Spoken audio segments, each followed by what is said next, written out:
On Thursday, March 17th, we welcome six speakers with various association with organ and tissue donations. During the assembly, the speakers shared their experiences and answered our questions.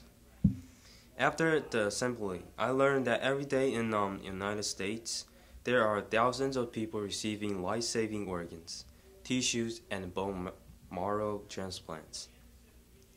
This is not all just because of our high-tech healthcare, but it happens because of our generous donors. According to organ recipients, almost all of them became healthy after a few weeks of their transplant.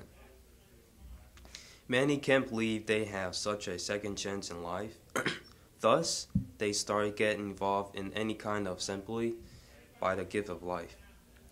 Family members of donors were also surprised by how their loved ones' organs and tissues can save up to such vastly of people. Thank you.